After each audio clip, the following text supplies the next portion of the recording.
Hey there, good morning here, guys. It's Friday, 30th of January, 2026.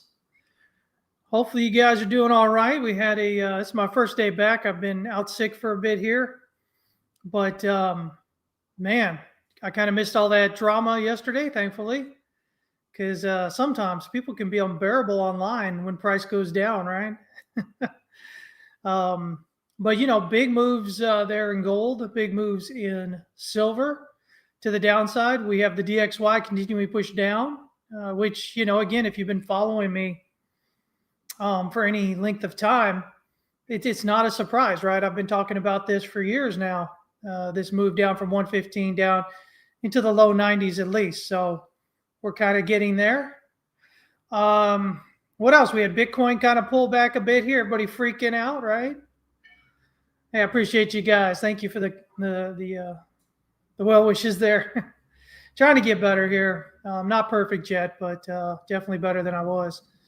Fibbo was going to be here today, and then he got called in into work to actually go physically into work. So and he thought maybe he might be able to get back in time today, but it doesn't look like it. So it looks like next week will be when Fibbo gets here, guys. Hey, don't forget to sign up to themarketbreakdown.com. That's my free daily newsletter. It's usually out daily. I haven't had out last few days because I've been out sick. But every Friday, Fibbo's got a 16-part series that he's writing in there. And every Friday, today will be the fifth of that 16-part series that's going in there. So be sure and sign up.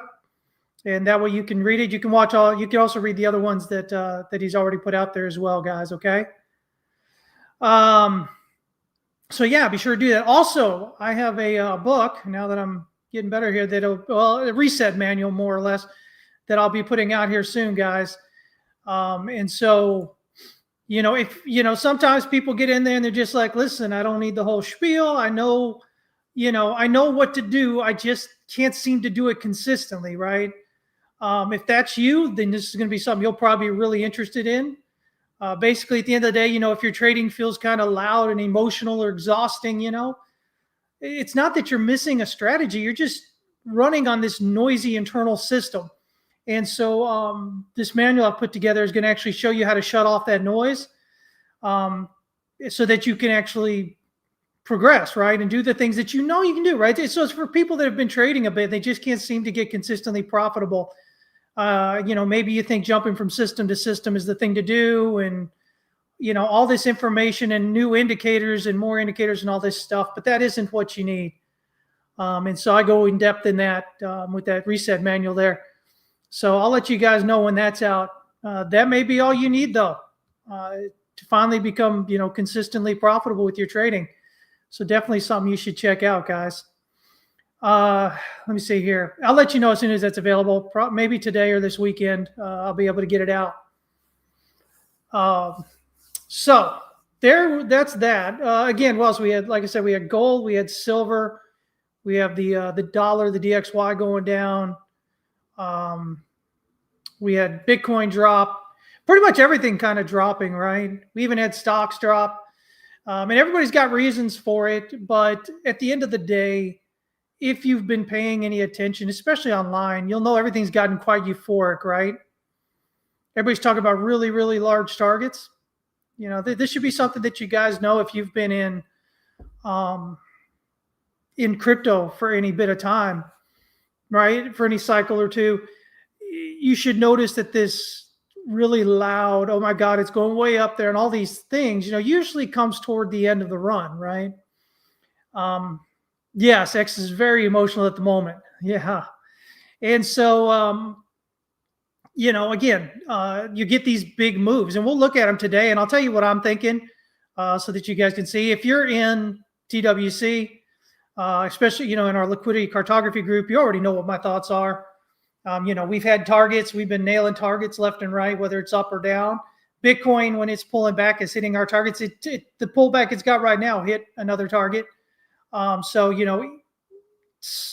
I wouldn't say it's easy to make money. Nothing's ever easy, right? But, because trading's simple, it's not easy. But the targets make it much less difficult if you can survive your own kind of emotional turmoil that's going on, right? So a lot in there. I noticed some of my Liquidity Cartography group members here were talking about the money they've been able to make the last few days trading. You know, we do live trading every Monday, Tuesday, and Thursday, if I'm not sick. And this group of traders, I don't want to say group of guys because there's gals in there as well, but yeah, I've been making some money here the last few days.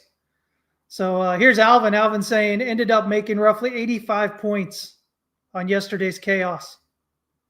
Check that out. Check that out. Freaking awesome. 85 points, guys. And I believe he's talking about the micro E-minis for the S&P. So just one contract is $5 a point, guys.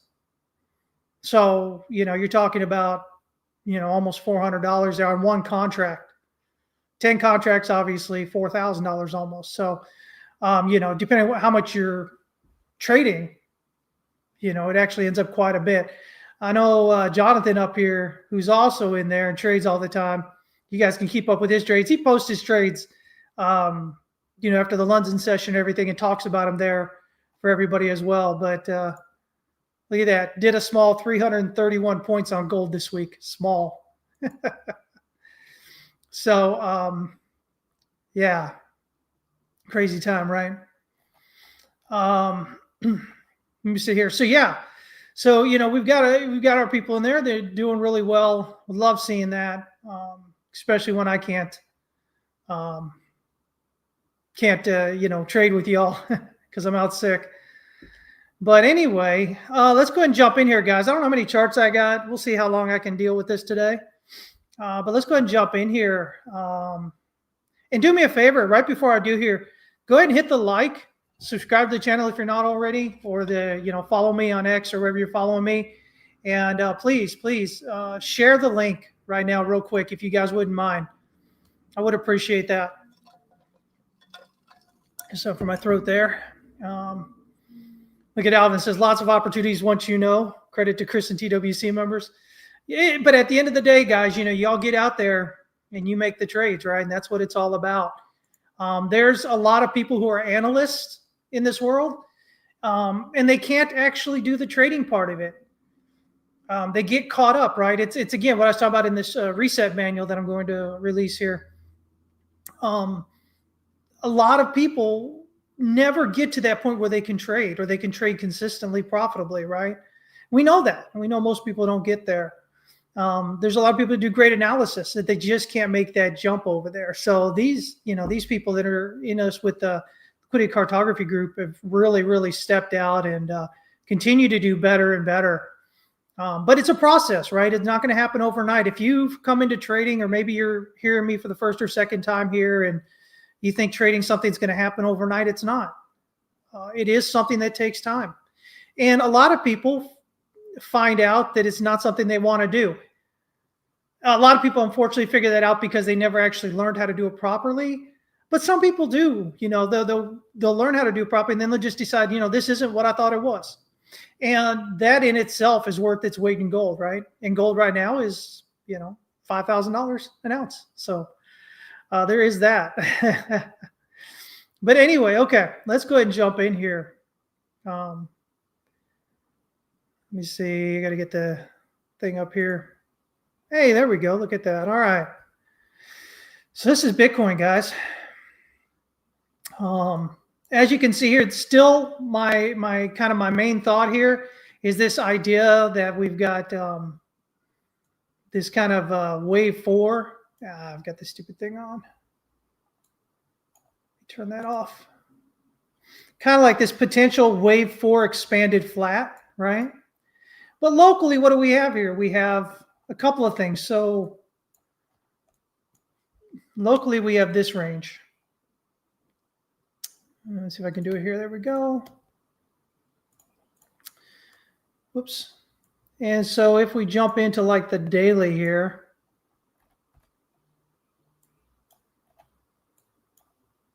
let's kind of get this pulled in here.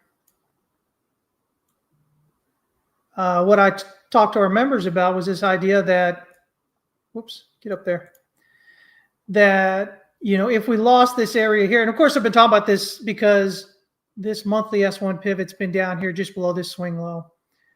So I've been talking about this for the last month. If we got down to this point, this would be where we'd be looking. But the ideal is we may be printing a spring here, maybe a spring below this range here. And what we would need is we need the daily to close back up above, this range support here. And if we get that, there's a good possibility that we're going to see this rally if this becomes the reversal here, just shy of breaking down here.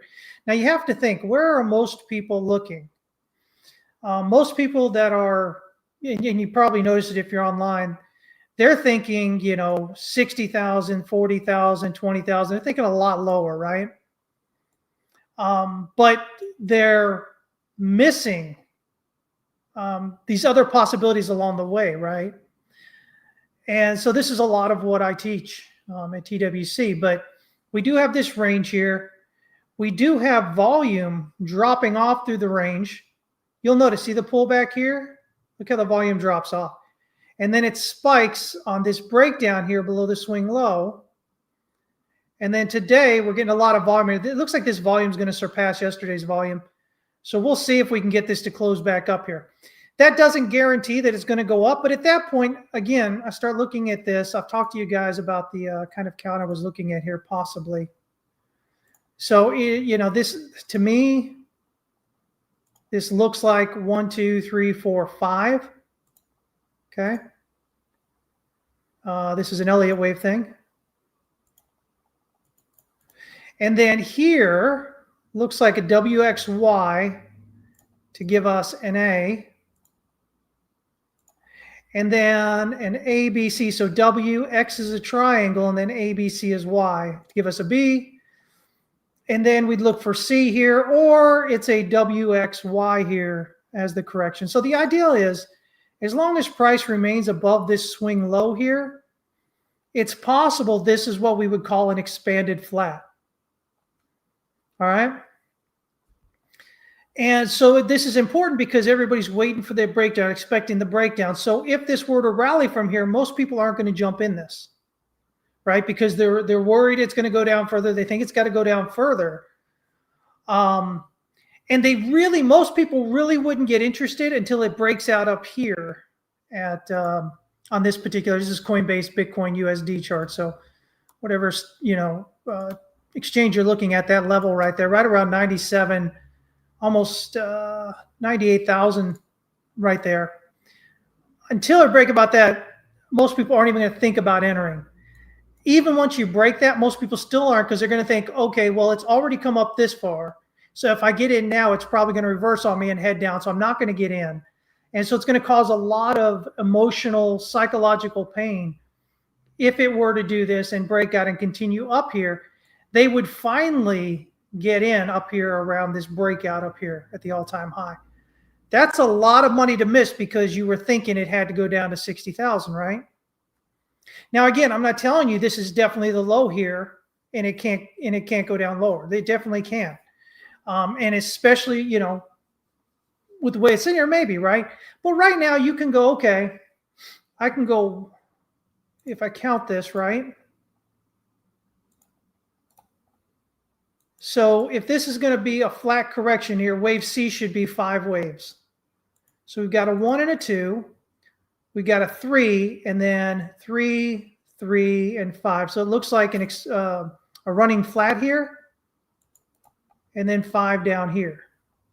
So again, it's possible that this here. Now, that could just be part of a bigger count, that as well, which means what? Well, it means that if this is going to be a 1 and this is going to be a B with the 2 down here, we actually have to get above wave B to confirm this count. But Wyckoff tells us, listen, this is looking like a pretty good setup here. We've got volume expansion on the rally here to the top, but then off that swing high down into this move. And usually when you have your accumulation or reaccumulation range, let me see if I can get this set properly here. It's driving me nuts. There we go. All right. So Again, so we have this nice, area here, right? So you get like your buying climax into your selling climax and your automatic rally into your secondary test into your bump up in phase B. And then you get a pretty sharp move back down, usually into your spring. And with that, what we usually look for as price is moving down from that swing high in phase B into the what would potentially be a spring or something like that in phase C, we're looking for volume to drop off, because what that tells us is as price is getting lower and lower and lower, there's less and less participation. Now, a good thing we like to see is the very last candle, coming into that low there, being high volume. Because if it's high volume and it just kind of sweeps this low here of the range, that often tells you that demand is showing up much too hard for supply, and that's where you get your spring and you look for the move back up. So, but today we want to see, in order for this to be a spring, this candle needs to close back up above that range support there. So it's just a wick below it.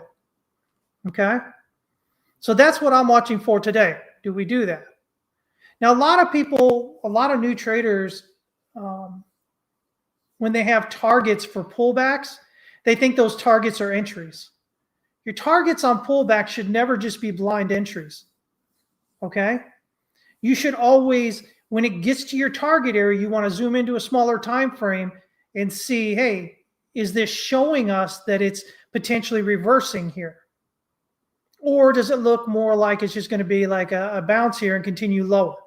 You don't just, again, a lot of traders get in with this blind, well, there's my target, so I'm just going to set my buy right there. The problem is if it, crashes down through your target area, well, what? You're stuck with a bad entry, right? Potentially bad entry. Then maybe you explain it off as, oh, I'm just DCAing in. But, you got to be, I keep talking about this all the time. If you want to have any kind of success, meaningful success in trading, you have to actually be able to be honest with yourself. You can't lie to yourself. Okay? So right now, my first thought is this right here. If we can get this closed back up here, then I'm looking for a move up toward this wave 4 swing high, the EQ of the range here. So the wave 4 swing high is right up there around 90,476. If we can pop out above that, our next target is definitely 97,963 and a half here, basically. And if we can break out above that, that says, listen, we got a 1 and a 2 here, which gives us a minimum expected wave 3 target at almost 104,000. It says 103,891 here on this chart. But I think that if we're going to get that, we would likely hit at least the 200% extension, which is the secondary target for wave 3, up at 109,300 basically. So my thought is if we were to get that, we'd probably do that. And that gets us here to the top of the range. And then, if we can get, it's right here on this higher volume node, right? And so if we can do that, wave 4 would pull back right around where wave B is. And then wave C would get you up here around 116, or wave 5 would get you up there around 116 or so, probably, maybe even push up closer toward the all-time high. Again, one thing that we generally look for is we look for 5 waves up into the swing high, 3-wave pullback, and then the next move is the breakout. So you get like a wave 1 up, 2 on the pullback. Wave 3 is your participation wave. And that's where you get a lot of volume, you get the bigger candle, and that's what you usually do when you break out through a high.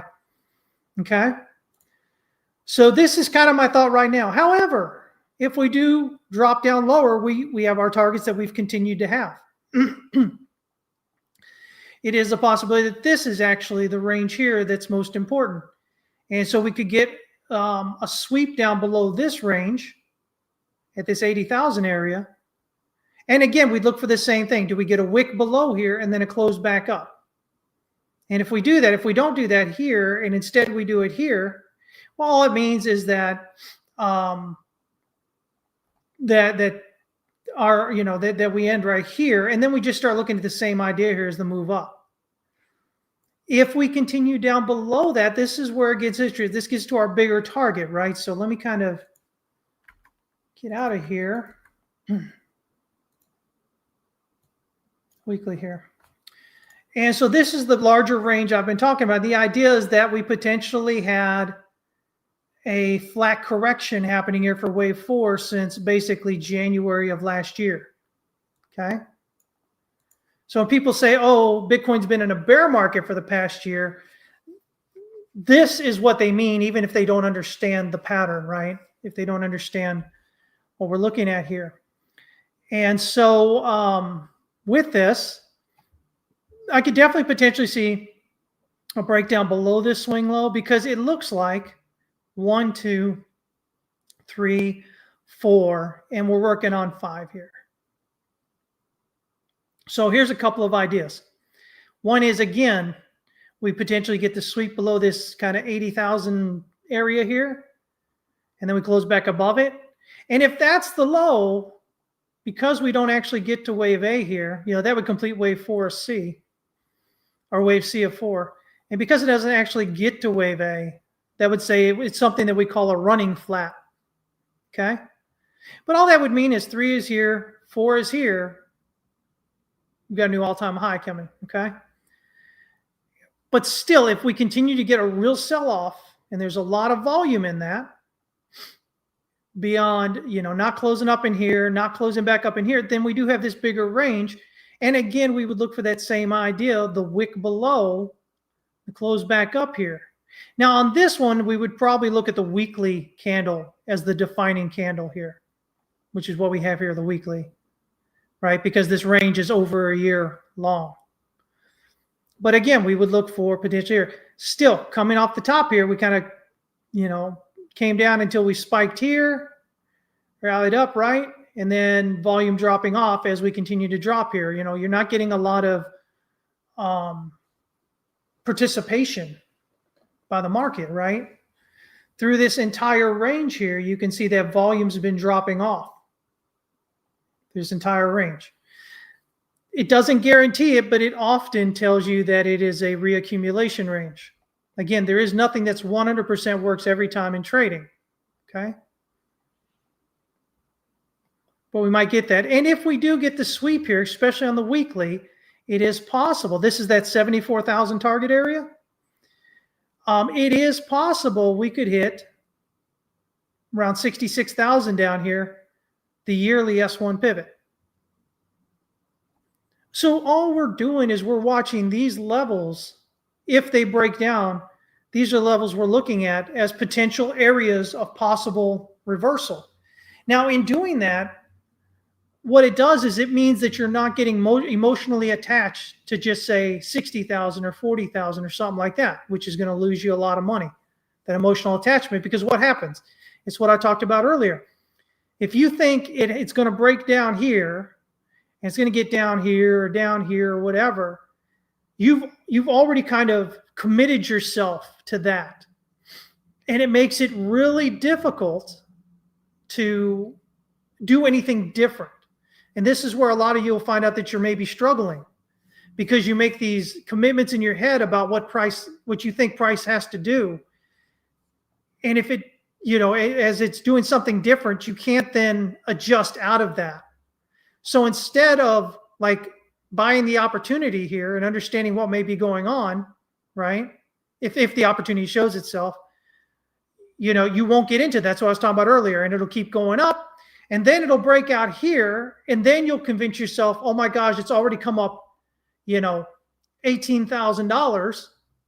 $16,000.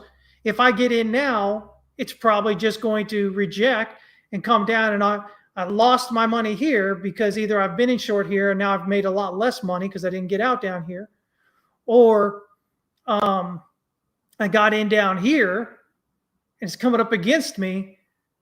And if I get out here and go long, I'll lose all that money. And then when I go long, it'll turn around and come back down. I'll lose that money as well. How many of you guys have been through that in your head before?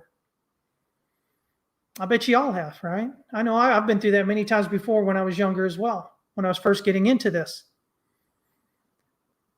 So the important thing is to understand structure. And that's, again, a lot of what we teach, because that structure tells you where liquidity is forming and how and why it's forming.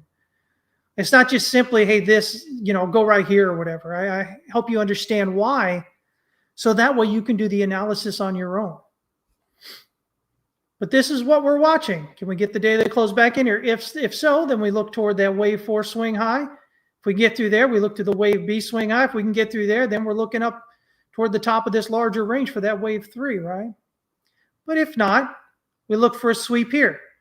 And again, if we can get like a daily close above this swing low here, we'll look the same thing. If it continues pushing down, we'll look for a sweep here, but we'll switch out to the weekly. I mean, it could just be a daily candle that sweeps, but we'll give it the weekly because it's a year-long plus range.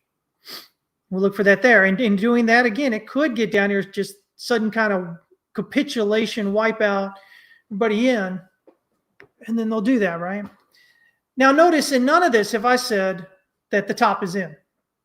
And that's because these possibilities are still there. Now, does that mean the top is, top can't be in? No, it can definitely be in. So if we're getting like a, you trade these levels, right? But if you want to think that maybe the top's in there, you need more confirmation than what we've had so far. Nothing we've had here actually kind of confirms anything, right? I mean, you can get a semi start with, you broke down below this swing low, you rallied back up, you closed below this swing low here. So structurally, at this point at around, what is it, around 94,000 and some change right there, you could have said, okay, the top may be in. A close below this low makes it much more likely.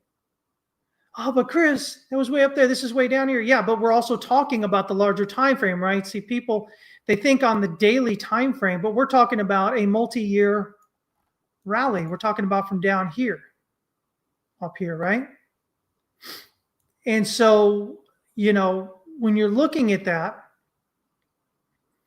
you have to have context. You have to understand what you're looking at. You can't look here and go, oh, but if it breaks down here, and that's what we have to do. We have to get a close below, 74,000 and some change to make it really likely that the top may be in. Well, Chris, it was all the way up here at 125,000. Yeah, but again, you're talking about a cycle that started down here at 15,500. You're thinking in terms of daily time frame when you're talking about a multi-year cycle. You have to do, the larger the move, the further the pullback you need to kind of really confirm that. Okay? But again, most people don't understand flat corrections. If you've never done Elliott wave, you don't understand that it's a thing. You don't understand what it is. If you've never done Wyckoff, you really don't understand springs and things of that nature, last points of support. And so this to you may look like definitively a top is in. But if you know those other things, you're like, yeah, potentially, but there's other possibility. And understanding the other possibilities give you targets that you can trade while not having to kind of get yourself into this idea that it's definitely a top, get yourself emotionally on one side or the other. Again, if you want to do from a what do you call it, macro standpoint, if you want to know if there's likely going to be a breakout higher, look for a weekly candle to impulsively break out and close above this little swing high just above the pivot here, the yearly pivot. So right there around 97,963 on this chart.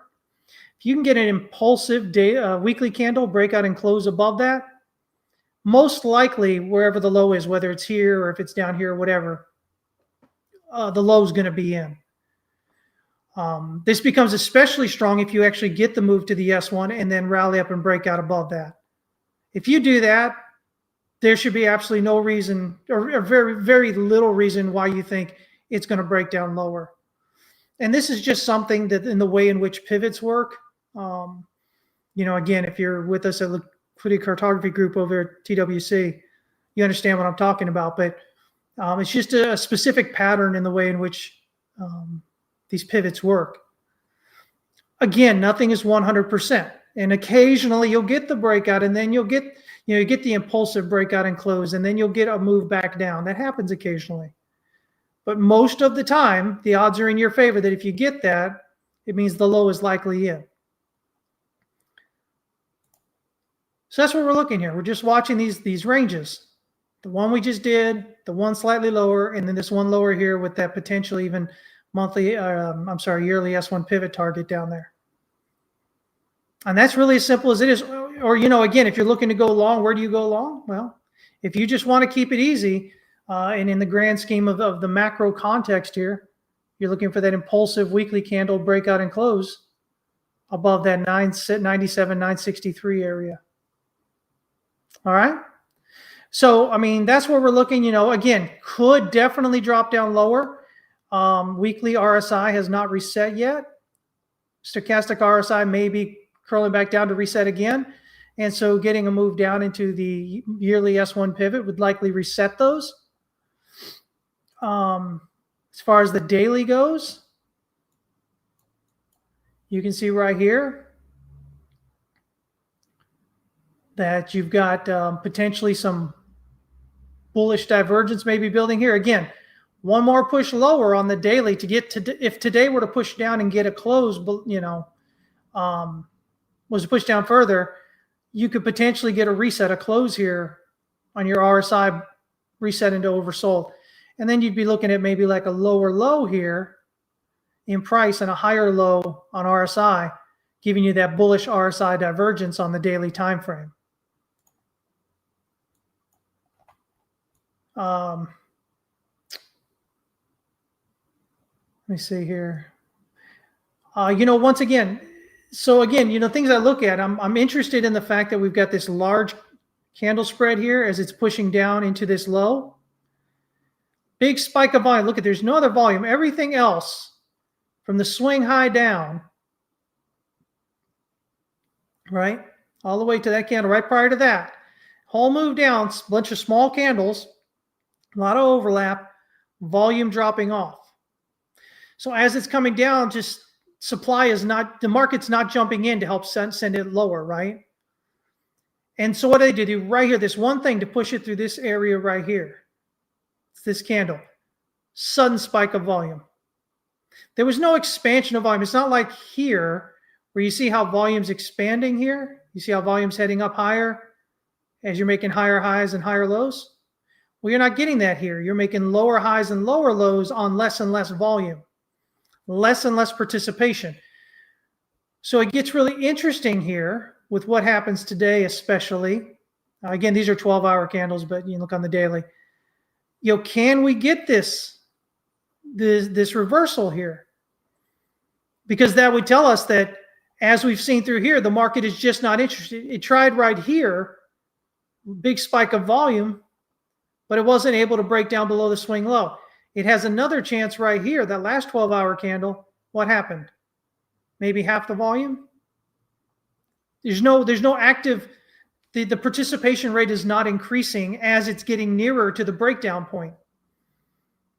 And so usually what we look for, if we're looking for price to continue down lower, is we're looking for volume to continue to expand through the swing low. Because again, as volume's expanding, as you get to it, it's telling you the market is more and more interested in pushing it below.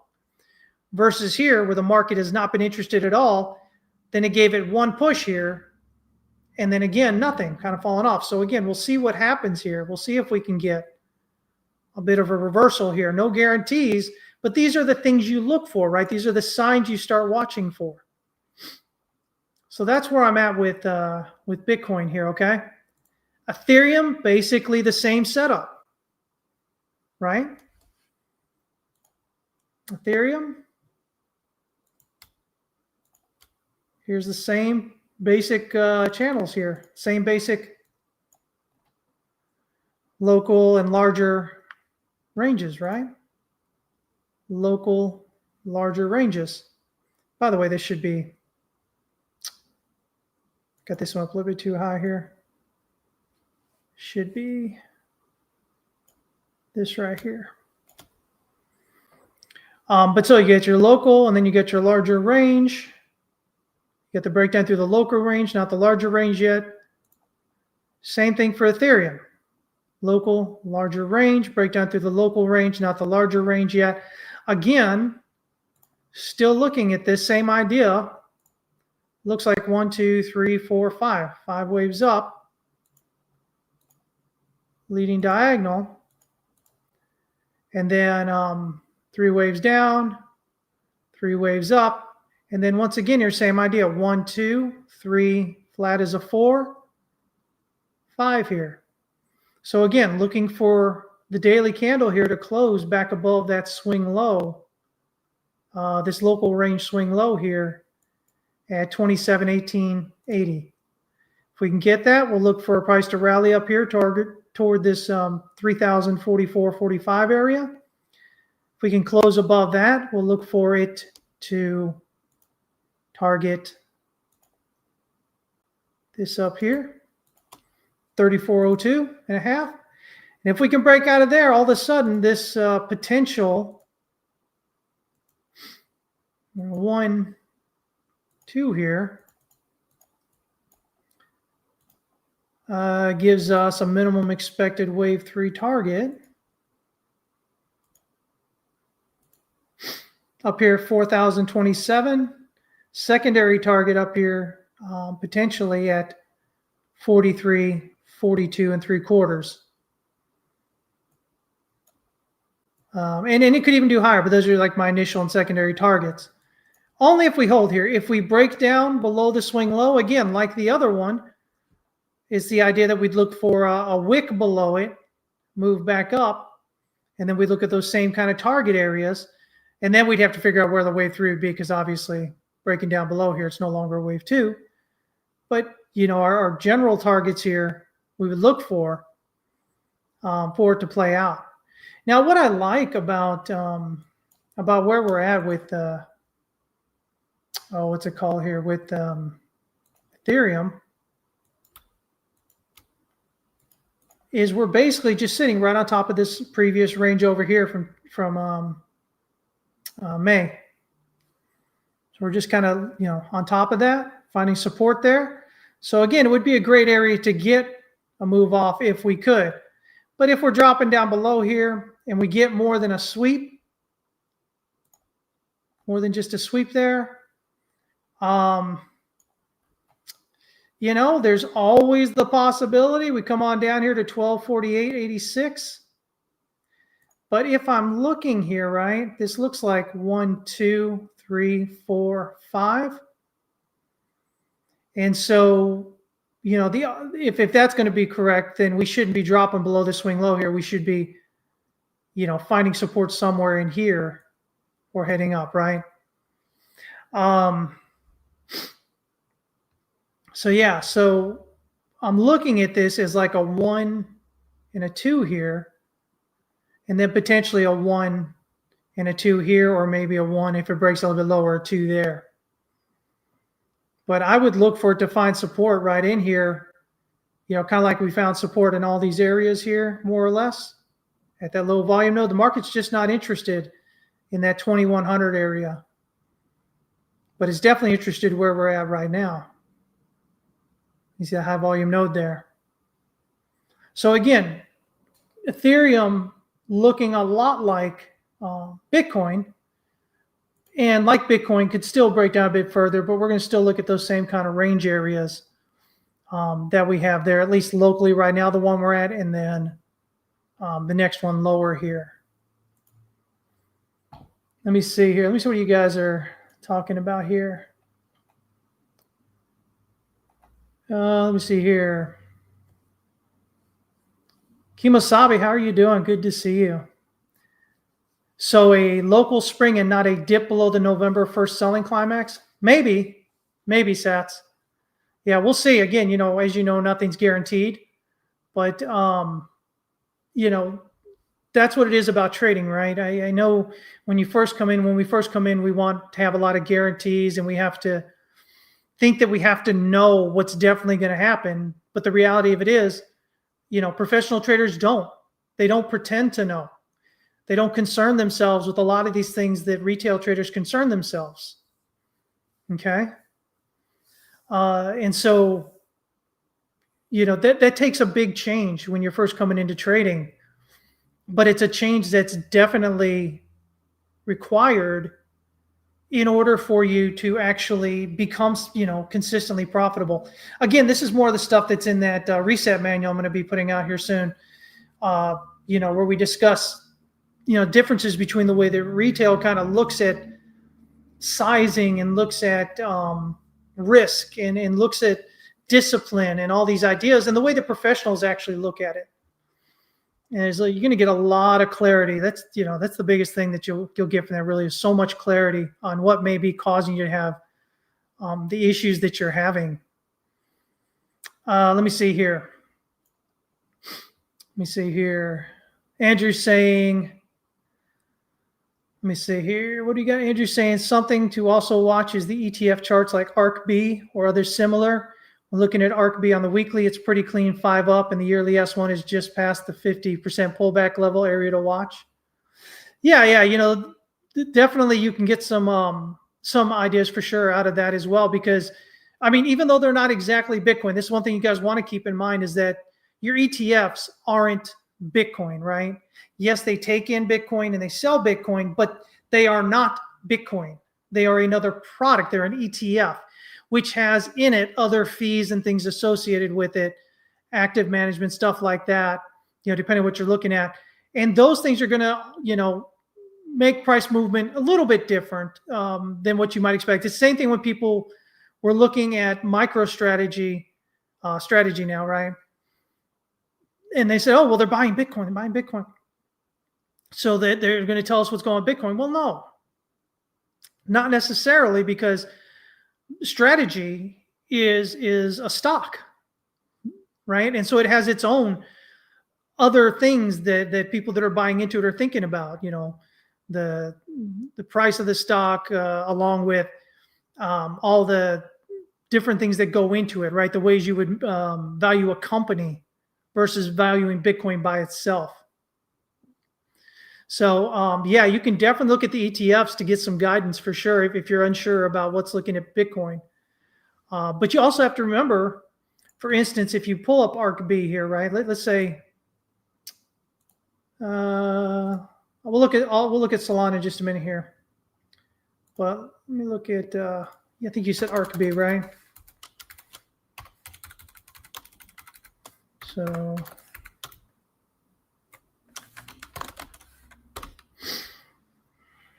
if you were to look at that,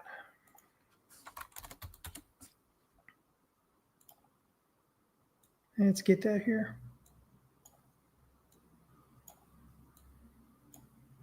Let's zoom out to the weekly. You can get here and you go, okay, well, it looks like maybe 5 waves up, right? Then you go, okay, so it'd be 1, 2, 3 on the pullback, right? Here. Well, there's a 50%. I think Andrew's got his on fibs based on log scale. Yeah, that would get us closer there. But right now, you're right at the 50%, right? But here's the thing. If you overlay Bitcoin on it,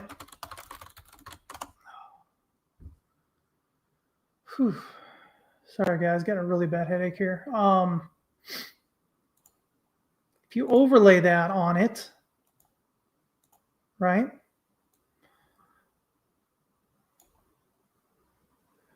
Oh, that's right. It's not going to go back further because it's not the initial one.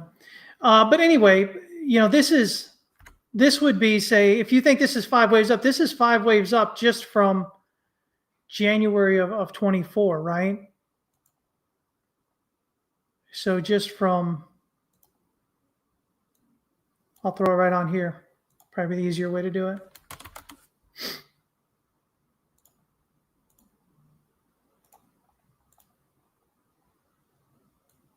So I get this here, kind of get it here. Oops, I got to get this all the way down so you can see all the way back. So it's only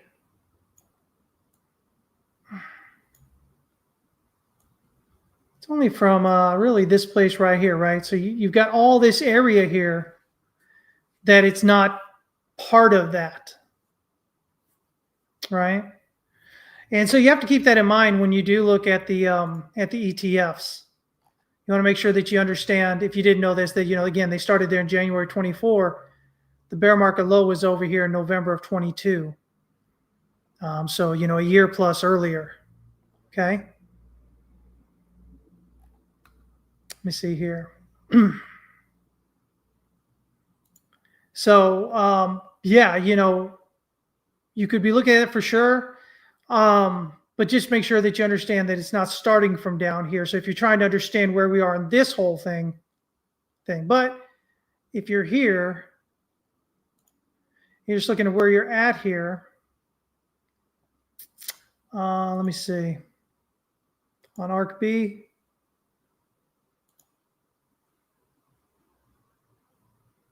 Whoops. Here we go. So yeah, it could be, you would look here at probably 1, 2, 3, 4, 5. So that's 1, 2 is the leading diagonal, and then 1, 2, 3,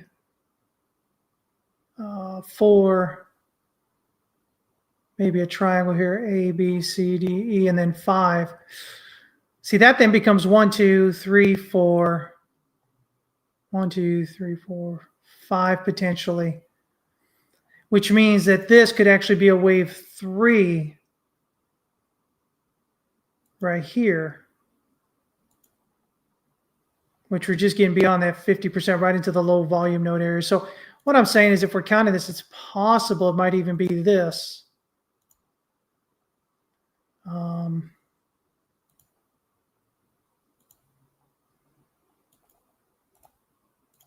And then this.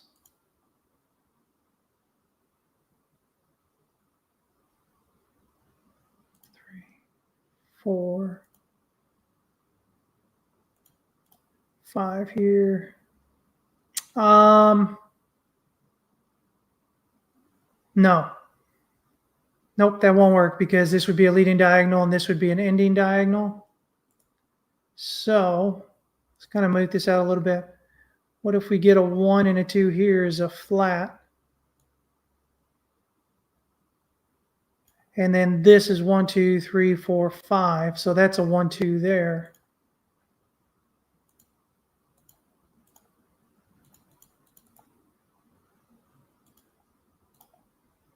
Let's see here. 1, 2.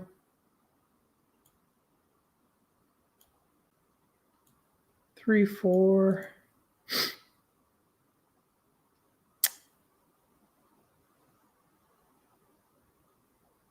One, 2, 3, 4, 5.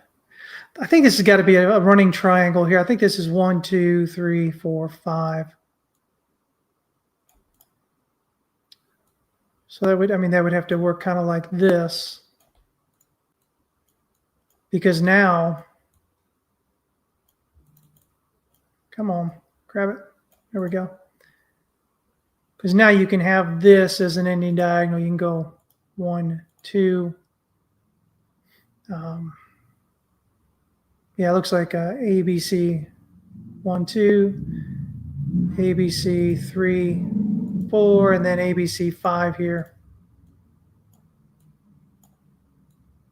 I think that might actually be the better count here. Even though we are kind of pulling pretty back here, pretty far back for the 4, just beyond the 50%, but either 4 is done there, or maybe it's done here. If we were to get it pulling all the way back here, then I think we'd have to look at this as 5 up in there. But if we get reversal anywhere around here and it breaks back out, I think this is probably the more likely count. And from the current low, that would give us minimum expected wave 5 target here on ARC-B up around 51 on that. Obviously, if it drops down further, it'd be, higher up. But yeah, I would definitely watch to see what happens here. How do we finish this out? Because if we, usually wave 4 will pull back into wave 4, the lesser degree. So we're about where we would expect it to be. So we'll see if we can get that that reversal around here and head up. No, I'm not using log on the pull on the fib tools anymore. No. I changed that a while ago. I was telling people about that months and months and months and months ago. Yeah, what Andrew's talking is about is I used to, because I use log charts here, right? I would use on these settings for the retracement and the extension tools, the fib, I would click the fib levels based on log scale. But they were given some absurd targets to the upside, and I wasn't comfortable with those targets. And so a while back, I switched back to the regular. I don't change that because we only had that available the last few years with TradingView and whatnot. The fibs based on log scale, but that kind of the problem with that is that it kind of disrupts what the fibs are supposed to be because the fibs are based on actual price movement. So when I look at that, I use just the regular one now. Look at that. So yeah. So I just use the arithmetic ones now, not the log anymore on that. But yeah, so again, I think if we get a reversal somewhere around here on Arc B, that'll mean I think this count will probably be more likely. I think. If we were to come on down here toward $21, though, I would definitely have to come back here, maybe zoom into a smaller time frame and see what I'm missing along the way here to get that as 5 waves up. But then you'd be looking again like A, B, or W, X, Y, or Z down here. And in that case, again, much further targets to the upside on something like that. So right now, this wave 3 is just beyond the 200%. Again, remember, wave 3 initial target is 1.618. Secondary target is 200%. Third target is 2.618, then 3.618, 4.618. And that's kind of how we do it when you're using those. So definitely interesting ways. But again, as with Bitcoin, impulsive weekly candle breakout and close above this little swing high right around the yearly pivot here. So on ARC B, it's at 32.53. Impulsive weekly candle breakout and close above that should have you thinking the low is most likely in, whether it's here or whether this breaks down a bit further and it's here, or whether it comes all the way down to the S1 pivot and then does that.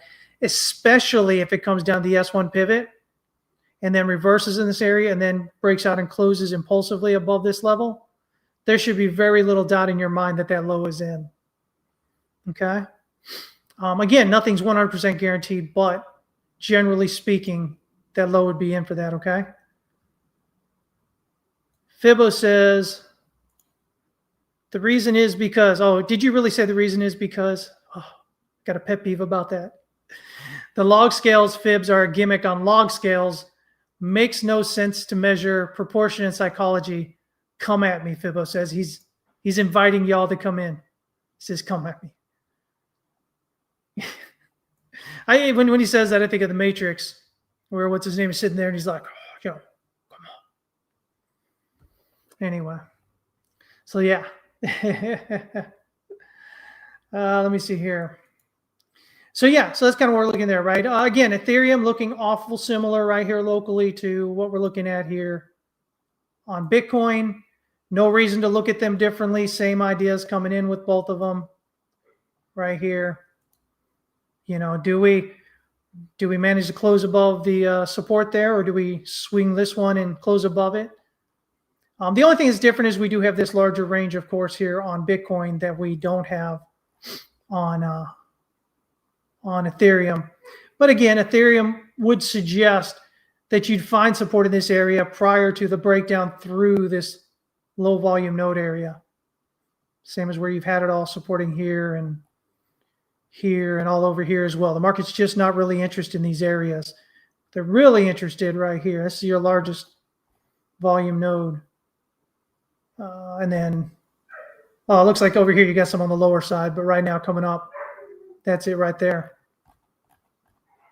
So yeah, definitely, now is the time to be paying. If you haven't been paying attention, guys, now is definitely the time to be paying attention to what's going on, okay? Hey, thanks, Fibbo. Take care, man.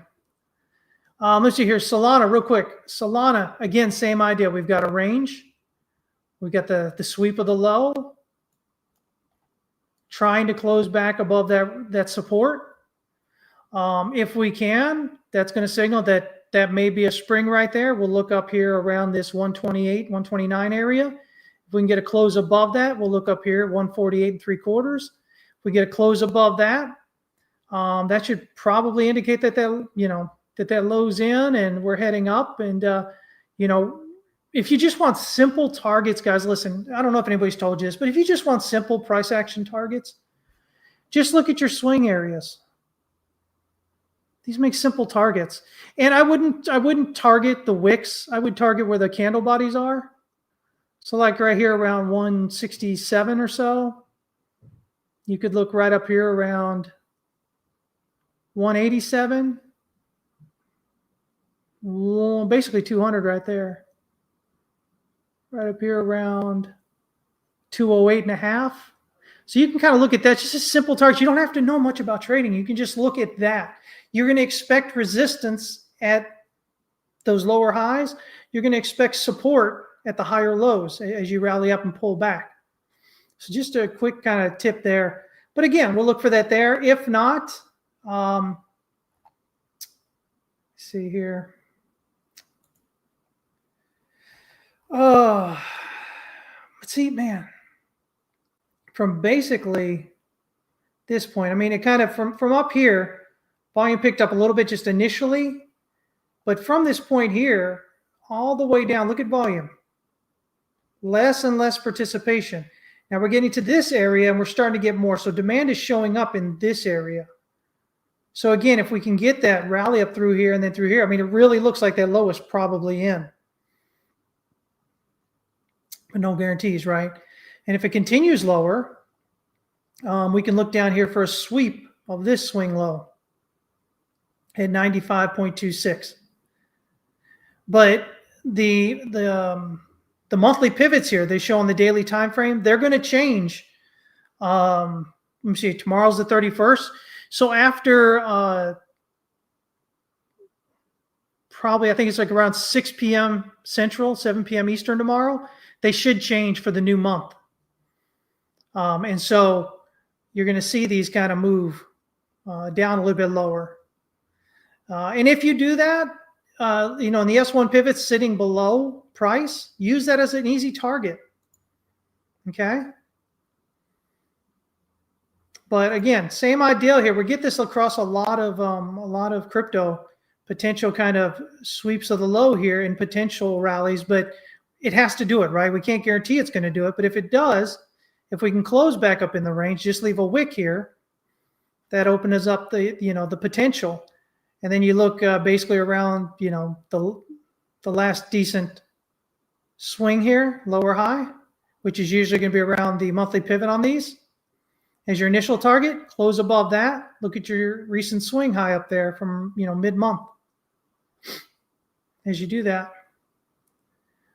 Let's see here. Oh, that's ugly, isn't it? That's ugly. Oh, excuse me. Sorry about that. This is silver here. Silver is down. Oops. Silver looking ugly. Almost 30%. Holy crud. I looked, it was 18% earlier. How did we get to 30%, guys? Gold. And that was off of yesterday's swing high. Gold. So far down almost 14.5%.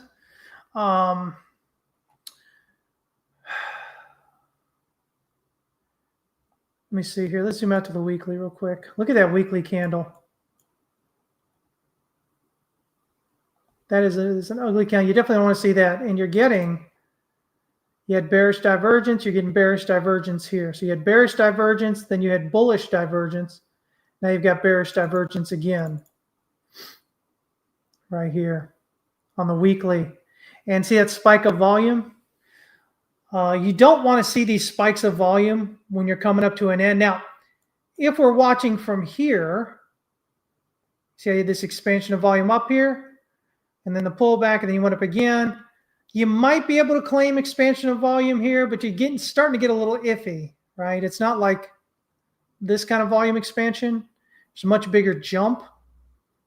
But when you get a big spike of volume at the, when you've had especially a rally or even a decline, and you have a sudden spike of volume at that top, that usually indicates a top, whether it's local or long-term. But also look what we're seeing here. From kind of this swing high to this swing high, we've got volume divergence. We also have between those two areas, we have, actually it wasn't even the swing high here. I wouldn't even watch the divergence here, because you're going from this white candle to this white candle, not to the actual swing high. But there is volume divergence, at least at the top there. So I think we've got at least a temporary top, if not a more permanent top. So hopefully you sold. Hopefully you didn't just buy all of a sudden. Same thing with silver here. Again, big move down. I don't know why the volume's so messed up on here. I couldn't get it to come together correctly, but here, whoops. There you go. You got the bearish divergence here. Not really between this one, but between this one and not even really. It's the candle before the swing high here, and then the candle before the swing high here. But nonetheless, you do have price rallying up, and you do have lower highs on that. Again, I can't figure out what's going on with the volume here. I tried resetting it, and for whatever reason, it's just not resetting. Let me do this real quick.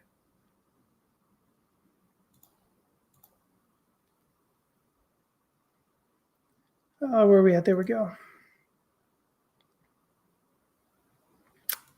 Yeah, it's not coming in there. The volume is on in there, but would like to have seen what that is. But the one thing we definitely notice that there is volume divergence here on gold.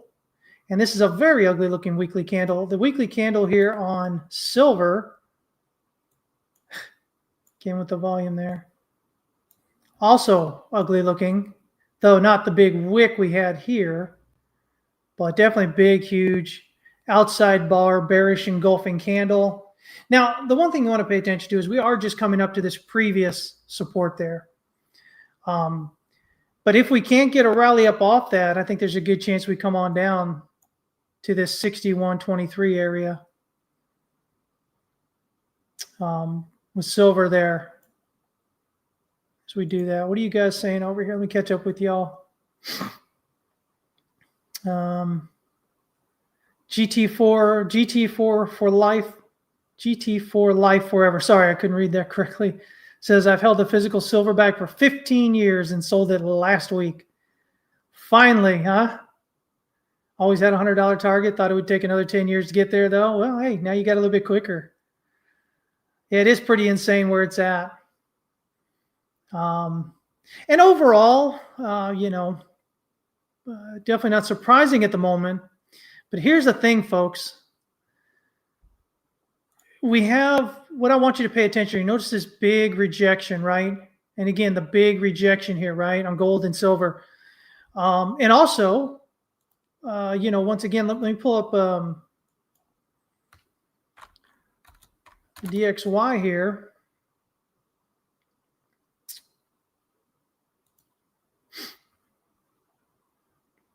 Big rejection on the dollar here, right? Dropping below the swing low. Still looking for it to head higher or lower, at least down here around 93.5. Now, right now, it looks like we got 1, 2, 3, which means 4 could, probably rally up here a bit before we break on down and try to get down here toward that, 92, 94 to 93, 61 area. But, you had the sell-off in silver, the sell-off in gold. You've got the sell-off in the DXY. You got the sell-off in Bitcoin. And what I've noticed is there's a lot of,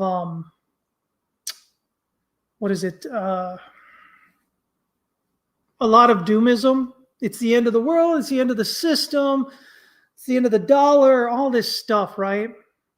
And I don't necessarily believe that, guys. I think, I've been doing this 3 decades now. And what people are doing right now is usually what happens when you're getting toward the top, toward a reversal point, right? People just completely capitulate one way or the other, right? If you're down, they capitulate into selling. If they're up, they capitulate into buying, right? And so for me, and of course, Ray Dalio, and I wouldn't say don't listen to him, obviously. Very smart guy. I agree with a lot of what he has to say. I think his idea is probably more correct than not, but I think his timing is off. I don't think it's the end right now. Everybody's like, oh, but look at Trump and what's going on here, and look what's going on there. Well, in Iran and all these things, but we've been through periods like this in the past. And if you're young, or if you don't really do a whole lot of research and a whole lot of reading, you might not know that. And it feels like everything's happening right now. And oh my God, right? Copper's breaking out these huge highs, and gold breaking out, silver breaking. Oh my God, something's wrong. And all this debt printing. Guys, people have been talking about all this debt printing since what? Since 2011.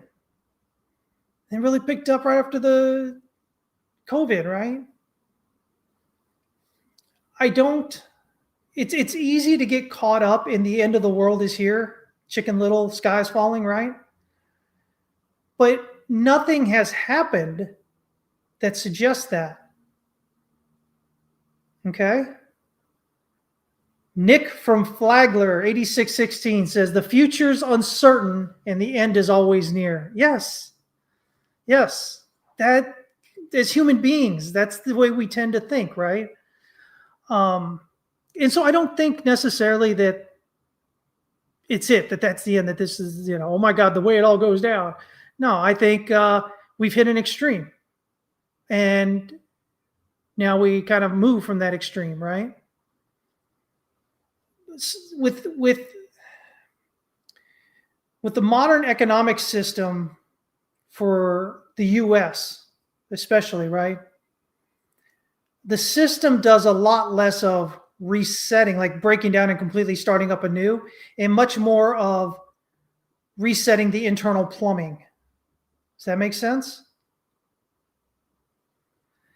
And I know for a lot of people, what I'm saying, you don't want to listen to, and I get that. Because it can seem like, again, like it's the end, right? That's why, look at what posts are getting the most, the largest share of views and whatnot online.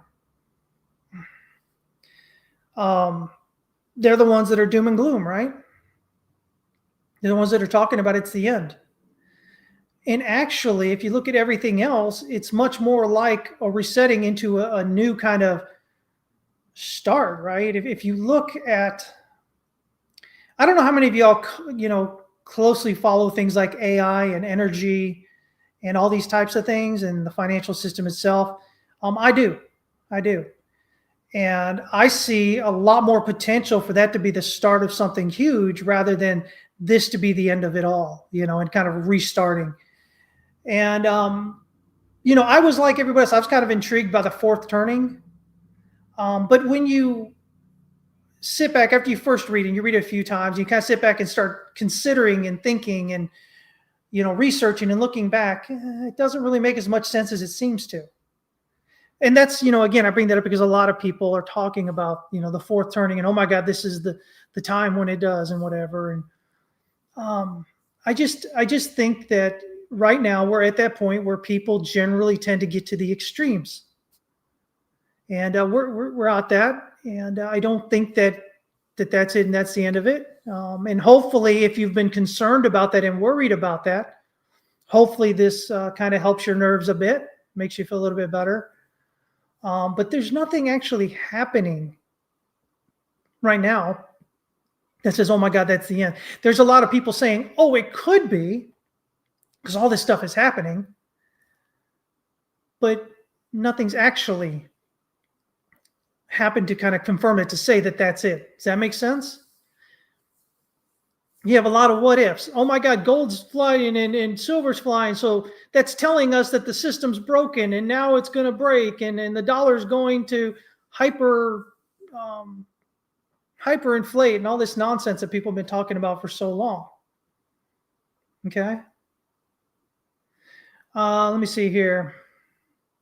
Have I had a look at the 18.6-year real estate cycle and how it intertwines with the K-wave cycle?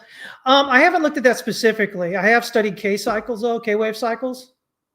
Contradiff. I'm always wondering if I say that correctly. But I haven't looked at how the 18.6-year real estate cycle, I assume that's what you're talking about, right?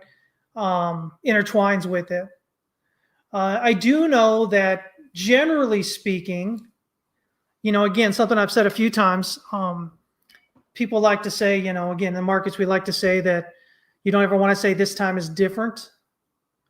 But, realistically, the way in which the financial system works, the way in which the Fed works since, 2019 really started it, and then kind of into COVID, right, is different. It's different than it's ever been here in the U.S.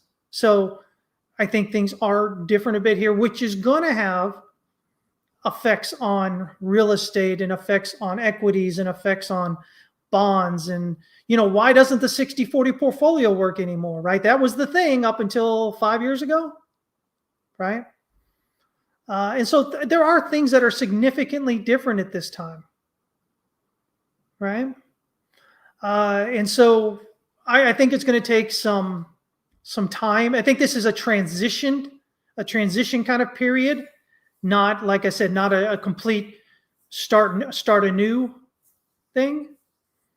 I think, if that's coming much, much later. But, again, when I'm looking at it now, it seems much more like transitionary rather than a completely, what do you want to call it? Just like the end of times kind of thing, which basically everybody's kind of saying out there, right? I hope this makes sense. I know I have a little bit of trouble putting into words. You have to forgive me. I've got this really ridiculous headache at the moment. So yeah. So yeah, again, when we're looking at these things, it's important to pay attention to what may be happening, but you can't do that unless you understand structure, right? When we're looking at charts, a lot of people are talking without understanding structure. They're trading on vibes and emotions, right? They're not really trading on, these are the things that you should be paying attention to. Yes, your emotion may be correct, but if that's what you're trading on, then obviously, if you've noticed, you're not much further ahead than where you'd hope to be when you started trading, right? So obviously that doesn't work consistently, right? Let me see here. Andre says, in regards to energy, it seems U.S. is very much focused on rare earths, lithium, etc. Yeah, because again, if you think about it, everything we're doing in terms of AI, in terms of robotics, in terms of solar, thank you, Musk, this is all your fault, right? But they require a lot of that, right? They require a lot of copper, they require a lot of lithium, they require a lot of these rare earths as well. And you're getting explosion at the moment. They require a lot of energy, right? I talk about energy a lot because I sit in one of the biggest energy capitals in the world, right? Texas. I grew up in West Texas. I understand the oil fields, right? I understand what we're looking at here. Our grid, ERCOT, the idiots running the grid. I've never liked ERCOT. I'm never going to like them. But anyway, I don't think any Texan does. But, I've been watching the inflows of data centers into Texas, right? First, it was the wind farms that came in real big in Texas, and then it was the Bitcoin miners, and now it's the data centers. And I've watched how ERCOT has had to work around this, right? They have all these requests for connections and whatever, and now these companies are starting to hook up with energy companies to provide them direct energy, right? Again, I keep bringing up this Chevron gas field that they're building out in I think it's in the Midland Odessa area, and they've already signed like a 5-year contract or something, or a 10-year contract with Microsoft or Meta or something for their data center, and they're just going to pipe the energy directly from. They're not going to even connect. They're not going to connect to ERCOT or to the Texas grid at all. They're just going to direct it directly to the data center. We're getting a lot of these. There was one I just saw the other day. I can't remember off the top of my head, but it was something like a 10 or 15 year multi-billion-dollar energy contract that they were signing already to a data center. And so, this is great because here in Texas, for instance, energy prices over the last, I'd say probably about 3 years have gone up 30% or so, about that, 25%, something like that. So, these are things that I watch quite a bit. And there's a lot of stuff going on out there that's really kind of meeting, they're meeting what's happening. So like 3 years ago, I was talking about how Bitcoin miners were going to really start getting into the AI, into the data center space, right? Hyperscaling spaces and whatnot, because they already have the energy contracts and whatnot, blah, blah, blah, and do that. And I talked about the differences, Bitcoin miners can be turned on and off at a whim. They can be in dustier locations, right? It doesn't have to be as clean and pristine as a data center, a hyperscaler, which has to be in a much, much cleaner environment. They can't be just shut on and off, so they're constant drain. So now you got like ERCOT and other grid operators instead of looking at these just as extra load coming on, they're looking at these data centers as part of their whole system. How do it's got to be a part of the whole system. How do we deal with this all together? And so, but what we're seeing though is, so that was 3 years ago when I was saying that was going to happen. And here we are today. And then you get it to the pipeline being the energy, right? How do we get energy to the data centers? And now they're figuring that like, hey, well, listen, we're just going to sign contracts with these energy providers and just have them pump energy directly from the site to our data center. We're going to build our data center close by them. And so, these ideas are starting to come out where people are getting around the bottlenecks and the issues they had, right? Because like when you're running AI, your big inference data centers, those run constantly and they're very high energy. They take a lot of energy. How do we deal with that?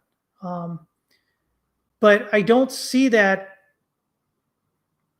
as the end all be all, right? And so, we're talking about copper being a shortage here coming up pretty quickly because of the demand for solar panels and, chips and all this other stuff, all this stuff that it has, right? Not chips, but whatchamacallit. Anyway. And so I think we're going to see the same thing kind of happen there, right? We're going to find that they're already looking at how do we do this differently on some things, right? What can we use in place of copper? How can we do it differently? And so I think, like I said, that this becomes more of a transition phase right now, springboarding into a really, really interesting future versus the end. Now, I could be wrong. But right now, that's what it seems more like than anything. And, again, human beings, we tend to get very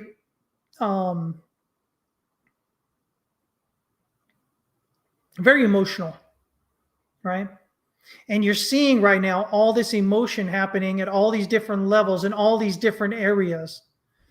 And when you see that, it's quick and easy to say, oh my God, that's the end. We're done. It's going to restart. The dollar's dead. The US is going down, all this silly stuff. It's not. It's just the transition phase. So anyway, when we look at that, by the way, guys, if you don't know who Andrew is, he was talking in here earlier. my man was talking about, he had me talking with him back here at AG, back here around $5 or something back here. And it's just done such a beautiful job. You see it rallied all the way through the monthly resistance pivots here. And so, you know, possibly, maybe ABC. If so, if this is going to be a wave 4, 1896, or secondary target is 1619, but then we'd only be expecting one more push higher here. So if we were to reset this daily here to the 38.2 and rally up off there, that would give us minimum expected wave 5 target up here, 33.36, which would mean silver would likely break out one more time higher as well. And you'd be looking at $136, $140, maybe something like that. Obviously, if you get down to the 50% tracement there, give you about a $35 target. So I would watch that if you want to watch silver and get an idea of what may be happening on there, because we don't have any bearish divergence here, which suggests the end of this is not done yet. So to me, it says this is really probably a local high, which would be like a wave 3 to give us that one more push higher. Now, again, nothing's guaranteed, so you got to watch for these things to happen. And unfortunately, yeah, this would be A, B, C here, right? So, man, you'd have to break out here above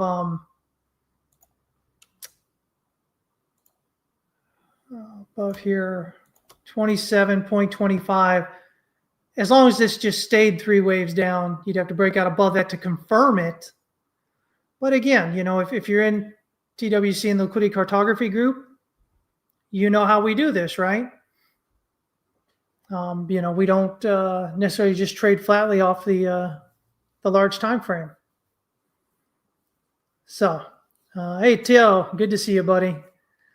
But yeah, I think AG is probably a good one to watch here if you're kind of confused maybe on what's going on in silver itself. You can watch AG here. And like I said, look for these target areas and see if you can get a reversal around them.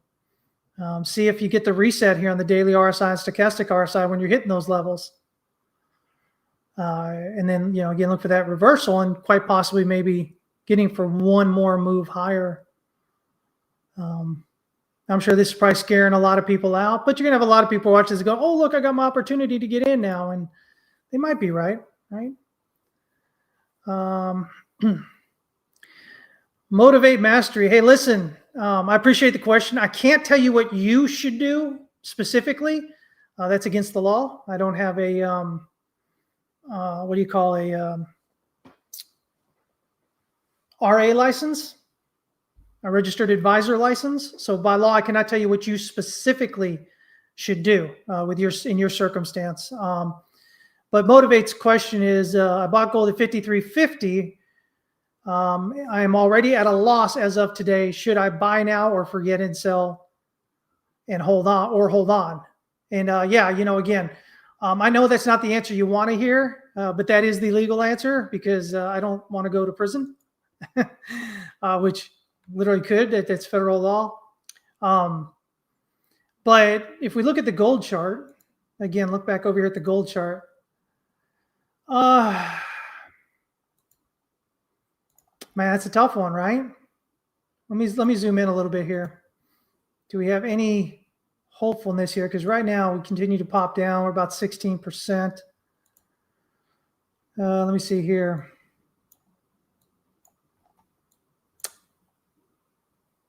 What's the swing high?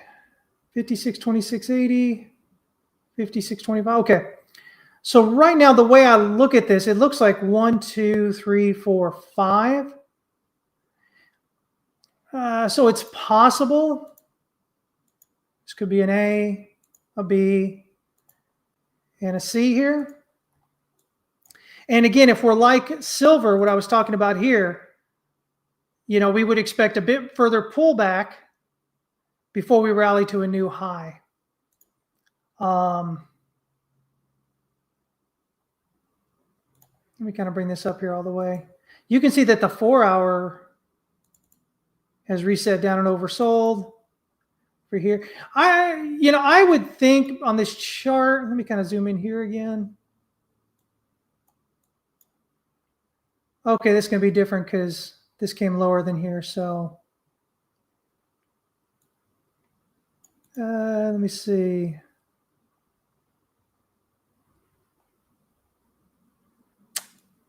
I think we should get a bounce at least here. I think if we could bounce from here, and let me see, what time is it? 12:34. I don't think it would happen today. But maybe in the beginning next week, we might see some run up here into at least 5,000. Let me see. Thank you, Andre. I appreciate it. Yeah, I think we should probably at least get a bounce sooner rather than later, up into around 5,000, 5,100 at least. If we can break out through there, then it looks like we'd have a good chance of trying to get up here around this 54, 55. But again, let me see here. 56, 26, 80. 56.25. So that's there. ABC. ABC. Okay.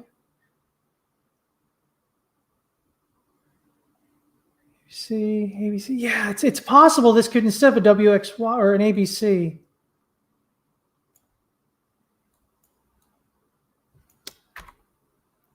This might just be a WXY. Yeah. I can say that the 4-hour is oversold, getting oversold on stochastic RSI. Volume's kind of near where it was just a minute ago. See how this closes out on the 4. That's the 1 hour, I'm sorry. 4-hour, we're getting down in there as well. Big spike of volume on this recent move down versus all this previous, other than over here on Thursday. And then even the 12-hour stochastic RSI is oversold. RSI is nearing oversold. You might end up getting hidden bullish divergence here on the 12-hour.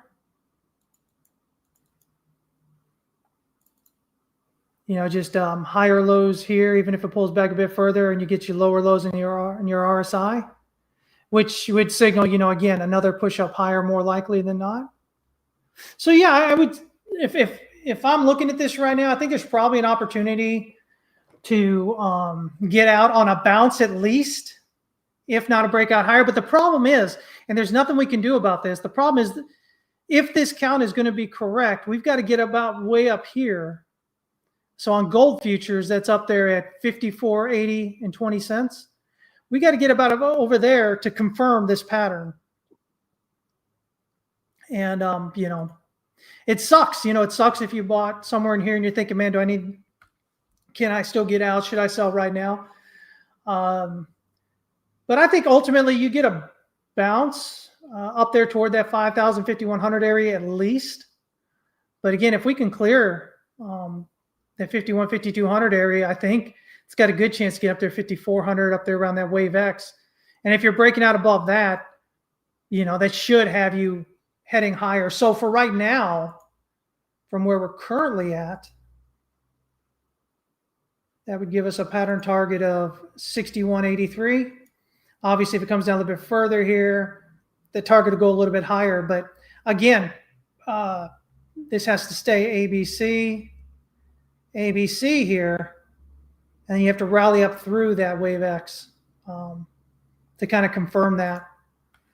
So wish I could tell you what to do, personally motivate, but again, I don't have the requisite required license to do that, so I can't tell you. But I can tell you that looking at this chart and looking how oversold it is on those time frames and whatnot, 15-minute well oversold here. Again, might not happen until Monday or Tuesday before we start getting some sort of reversal. It could happen before the end of today, but it's a Friday. Reversals usually happen, even on a shorter term, at the beginning of the week.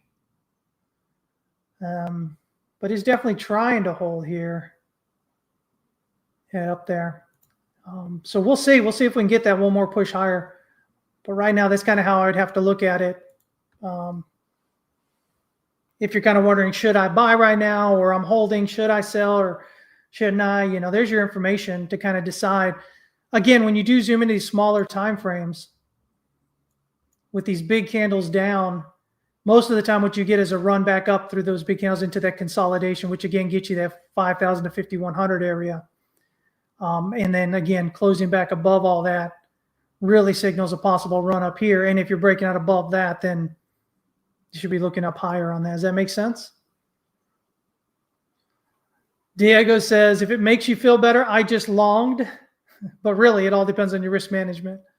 Yeah, I think it's a decent area to potentially long here. I'm not a big fan of longing into a weekend. I don't know if Diego's going to hold through the weekend. I wouldn't be a big fan of holding it through the weekend because narratives and whatnot, everybody's already on edge after the big push. But, people tend to get scared when you have a big move, right? And usually, they get out at the bottom of the move and then the move goes without them. So, yeah, I would just watch that. I think there's a chance for one more push higher. Again, if we can get that, if we can kind of get that figured out. Let me see here. I wonder, kind of like I did with the silver. Let's see here. See, we're right around the 50% pullback already. The idea that maybe we've got a 1, 2, 3, A, B, C, D, E, 4 is a triangle here.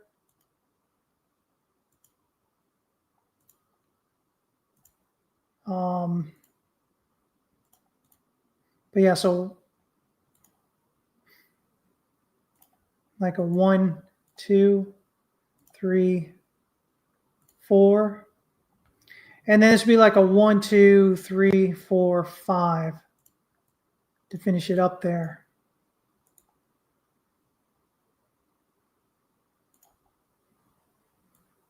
So just so you have an idea of what kind of count I'm looking at it potentially being at the moment.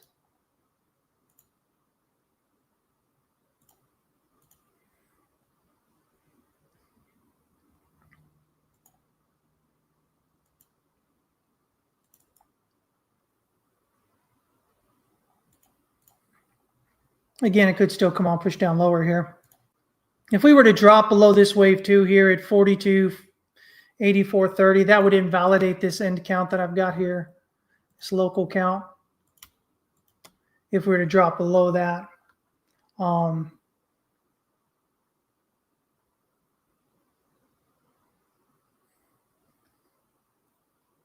Yeah.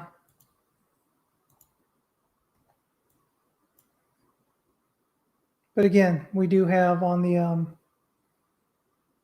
even the daily here potentially, if we get this to push down and close below, we'd have lower lows in the oscillator and higher lows on price, which would give us that hidden bullish divergence to suggest further up, if that makes sense there. What's my prediction for that? I don't predict. I've been doing this for 3 decades. It's just predictions don't get you anywhere. Which again is so opposite of what we want to do when we first enter trading, right?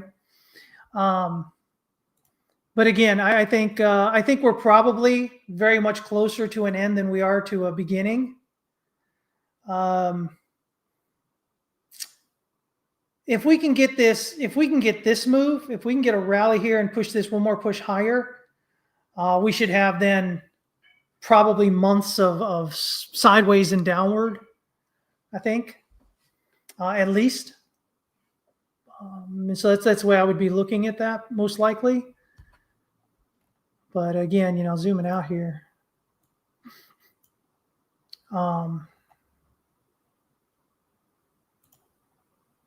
Yeah, there's kind of the weekly here with the yearly, what do you call them? Yearly pivots. Again, we do have that volume divergence, that swing high. We did have RSI divergence, a bearish divergence here on the RSI there. But again, this latest peak was the white candle, which was last week, not this week. So it's not really bearish divergence there, which again adds into that idea that we could maybe see a pop up one more higher, which gets us up there. And then I think, again, we would just have a lot of sideways and downwards for months after that. We have to see how it does react from there. Zoom out here a little bit more. I mean, my initial thought off here is like 1, 2, 3, 4, potentially 5, or 5 coming up here. So I think this is the end of this movement off the 6th of 2016. If that's going to be a 1, 2, 3, 4. But, we could still have a bigger pullback and then a bigger push, maybe end of this year, next year, something like that. But if I'm looking here, I'm going 1, 2, 3, 4. To me, this looks like we're getting to the end of this mega cycle off September of 76. The monthly RSI here is higher than it's ever been right now for gold. The last time it was this close was back here in January of 1980, where you had that big pullback, and then you had the ETFs launching here. I think it was somewhere in here. You had the rally up into 2011, pull back into 2016, rally up into 2000, right up there into 2020, sideways here, and then this big kind of move. Often with commodities and precious metals, you'll get the big move, like the big kind of blow off thing. Usually happens in your 5th wave rather than your 3rd wave, which is what you usually have with equities and whatnot. And that's because if you think about it, your commodities are based on fear, right? If you think about it, it's based on fear. And so what? So you're going to get your peak price when you get to the peak fear, right? So that's why usually with commodities, you get fear of war, fear of famine, fear of currency debasement, whatever, you're getting all these fears, right? And that's what shoots them up. And so the fear builds and builds and builds until you get peak fear. And that's, again, usually the end of your 5th wave. So I find gold really interesting since right after Bretton Woods over here, not quite Bretton Woods, this is 76, but a little bit after it. Again, with the futures here, you got a 1, 2, looks like a 3, 4. But, this could be 1, 2, 3, 4, 5, or maybe it's even 1, 2, 3, 4, 5. We'll get up there. So I think it's, again, much closer to the end than it is to the beginning. But this is pretty vertical here. It's more vertical than what we had here even. I think this is the only thing that was comparable to its verticalness. Was back here running up to that 1980 swing high. So yeah, it looks interesting. Let me see here that. Can we see 45 for silver again? Where's 45?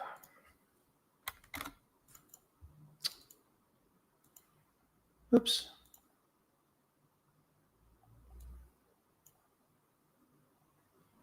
Well, you said 45? Let me just get this marked on here so I see where it's at. Possible. But here's the way I look at this. These are the yearly pivots. And if you get, the only way I would think we get that is if we saw a weekly pivot, impulsive breakdown and close below that 61.234, which would set up, a possible move down to the S1 pivot here at 38.71. But usually that happens when you get rejected at the R1, not at the R2. So most of the time when you get rejected the R2, if you lose support here at the pivot, you're going to break down through the S1 pivot, head down lower. So, it's possible, but I wouldn't even be thinking about that unless we're breaking down, like I said, impulsively on the weekly and closing below that 61.243. Right now, we just kind of caught right here, this weekly sideways right here. So again, I think maybe there's a good chance we might get a breakout higher, and then maybe we get a pullback, but I don't know, 45, maybe. With silver here, it looks like 1, 2, 3, 4, 5. So it looks like a 1 and a 2. This makes you feel any better. I'm not sure it makes you feel any better about 45, but this is a 70, just beyond a 78.6 pullback. So this is looking like 1, 2.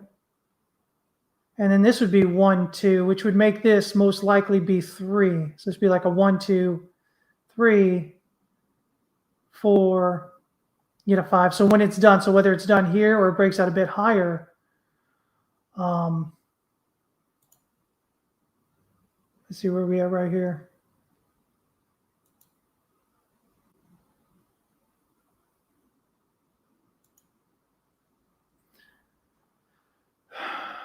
Yeah, see, we're almost at that 38.2 pullback right now, 50% being a little bit lower there.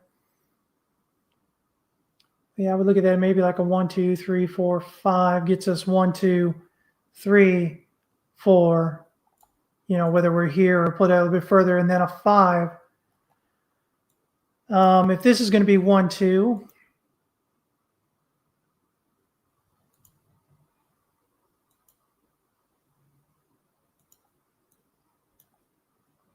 see, getting that breakout higher there, even just from the 38.2 here, get us up here around 140 or so, which gets us the 2.618. So 1, 2, 3 overextends to the 2.618. 4 gets you the pullback, and you have a 5 on the blast.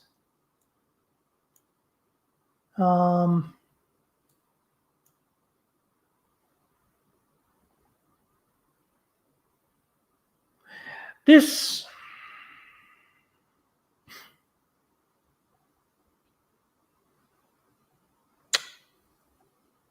it's hard to tell on this right here what we may be, but I'm curious to know, and I haven't figured it out yet, if this is just going to be a big 1 here. It's a very deep pullback. Kind of depends on wherever you're at. It's still big, but I mean, obviously, if that's a 1 and a 2, here you have a 1 and a 2, and you're working on 1, 2, 3, 4, 5. That would just give you 1, 2, 3, 4, 5, which gets you still 1, 2, 3, 4, 5, right?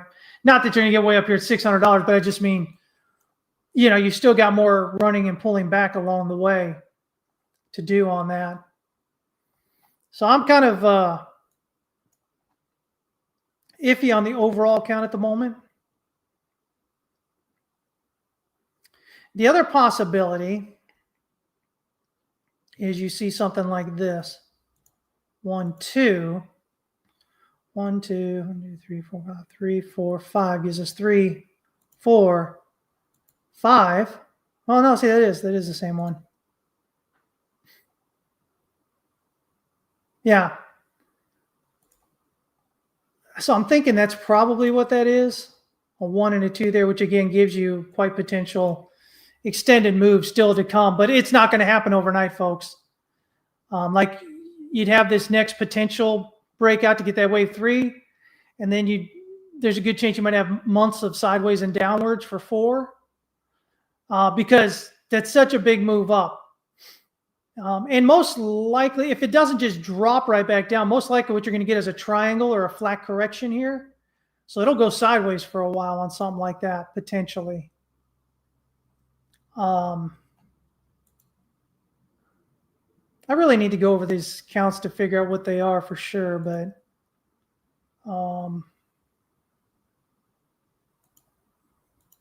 something like that. 5, And that gives another 1, 2, way up here, because we have to figure what the rest of it's going to be first. But then this becomes the 1, 2, potentially one more push higher out for 3, 4, 5.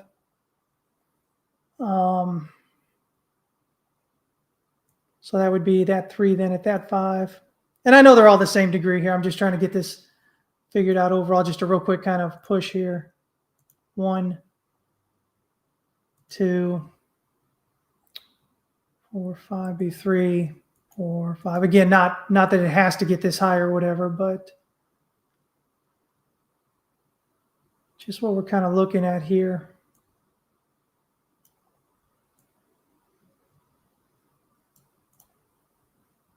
So yeah, I think there's probably still some further upside here. There may be, because this just looks like a 1 and a 2, and then this looks like a 1 and a 2. So this would be what we'd be looking as a 3. So, okay. So we'll see what it is. These big wild movements are just so insane. You got to let it play out a little bit more to kind of see, okay, where are we getting our pullbacks and whatever. But as far as $45 for silver, I'm not holding my breath at the moment, to be honest with you. The only way I'd really start thinking about 45 for silver is if you do get that impulsive breakdown and close on the weekly below the 61.234.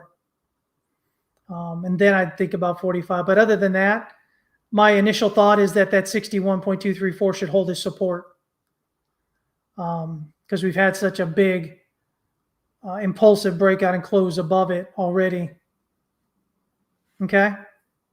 So hopefully that helps, man. I am way over here. I got to get going, guys. I appreciate you all showing up as always. Do me a favor again, hit the like, hit the subscribe, follow, share the link. Not too many of y'all do that. I'd appreciate if you did that. But yeah, and I'll let y'all know when I have that reset manual out there. We'll see if I can do it today, but maybe this weekend or something. And again, if you're interested, I do have that free daily newsletter, The Market Breakdown, at themarketbreakdown.com.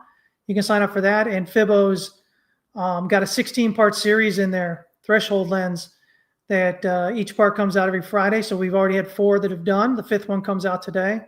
So you can subscribe and you can read the previous 4 for the previous 4 Fridays and then read today's on that there. And I think y'all like that as well, especially if you're getting, if you're more into, the way Fibbo thinks and the way he talks about markets and currencies and whatnot. I think you'll find a lot in that. So check it out. All right. You can always join us at members.texaswestcapital.com as well. We'd love to have you there. We do live tradings 3 days a week on Mondays, Wednesdays, and Thursdays. And then we do live trading on Mondays, Tuesdays, and Thursdays with that. So hundreds of hours of content, of educational content in our vault there, as well as the weekly training sessions. And then nightly, of course, I do the market wrap, where I look at charts, stocks, and crypto charts, show you what I'm looking at, what I'm finding interesting, what I'm watching for, targets, stuff like that. And then Saturdays, we have, of course, all-in setups, 5 equity and 5 crypto setups every Saturday. Everything you need from entry to exit to stop loss. So a whole bunch of whatever you're looking for in there. Plus, again, if you join the Liquidity Cartography group, you get access to Fibbo stuff and all his trades and how to do his threshold theory, the education there as well. So there you go. I hope you guys have a great weekend. Trade safe out there. Remember, the only thing you control is how much you lose. So please keep working on that risk management. Don't get caught up in the emotions, whether they're yours or somebody else's online, guys, okay? And it's going to ruin you as far as trading goes. Buy the top, sell the bottom, stuff like that. You don't want to be doing that. All right, y'all. Trade safe. Take care. Trading tip: always manage risk before chasing gains.